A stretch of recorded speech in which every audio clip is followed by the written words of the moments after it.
মানুষকে বোঝাতে সক্ষম হয়েছে যে এই প্রতারণার ফলে ভাতাজীবী হয়ে বেঁচে থাকলে বাঙালির কোনো উন্নয়ন হবে না। বাঙালি চাকরি চায়, বাংলার যুবক যুবতীরা চাকরি চায়, দিনে 50 টাকা ভাতাজীবী হয়ে বাঁচতে চায়। আজ থেকে যুব আড্ডা কর্মসূচি আপনাদের চালু করার কথা ছিল, কিন্তু এখনো পর্যন্ত গোটা রাজ্যেই সেই অর্থে কোথাও যুব আড্ডার ক্যাম্প দেখা গেল না। হচ্ছে, ব্যবস্থা হচ্ছে, বহু জায়গাতে হচ্ছে, নিচের দিক থেকে উঠে আসছে বিষয়টা।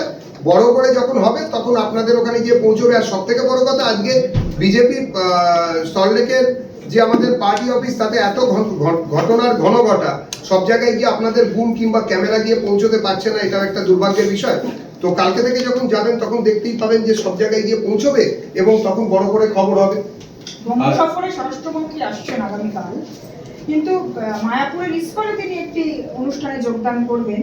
যে বাংলায় বিজেপির এজেন্ডা কি শুধুই হিন্দুত্ব, নাকি হিন্দুত্ব ইস্যুতে হিন্দুত্বই রাষ্ট্রীয়ত্ব, একথা আমরা কোথাও থেকে লুকিয়ে বলিনি। কোনো মশারির আড়ালে নয়, গাছের আড়ালে নয়, কোনো আড়াল রেখে নয়, কোনো মুখোশের আড়ালে নয়, সোজাসুজি আমরা মনে করি ভারতবর্ষের রাষ্ট্রীয়ত্ব আর হিন্দুত্ব এক।